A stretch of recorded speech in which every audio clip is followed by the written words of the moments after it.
Good morning, ladies, and welcome to the Thrive Chapter Spotlight. Today we're going to be looking at 1 Kings chapter 9. So here we find that Solomon has built his temple over 20 years. After he had completed the temple, he found that he had desired all that he had wanted to do. Verses 1 through 9 starts with God establishing a covenant with Solomon. The Lord appeared to him a second time. That means that God had appeared to him before. He told Solomon that he had heard his petition and his prayer and his plea. To me, that is giving confirmation that no matter what my prayer, when I reach out to speak with God, he hears me. God promises Solomon that he would hear his prayer and he would do what he had petitioned in his prayer. He promises Solomon that if he is faithful, he will give him a continuous line of descendants. But God also warns that if Solomon or his sons turn away from God and stop being faithful, that the people would be removed from the land, that he would abandon the temple that Solomon had petitioned and prayed that God would be in, and he would make Israel a byword. He would take the blessing away from Israel.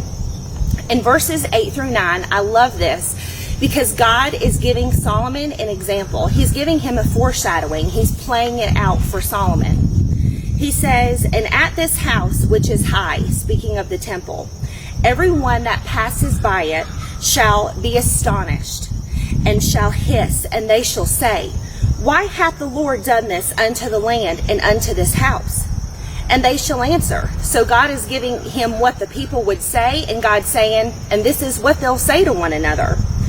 "Because they," talking of Solomon and of his sons, "because they forsake their Lord, their God, who brought forth their fathers out of the land of Egypt, and have taken hold upon other gods, and have worshipped them.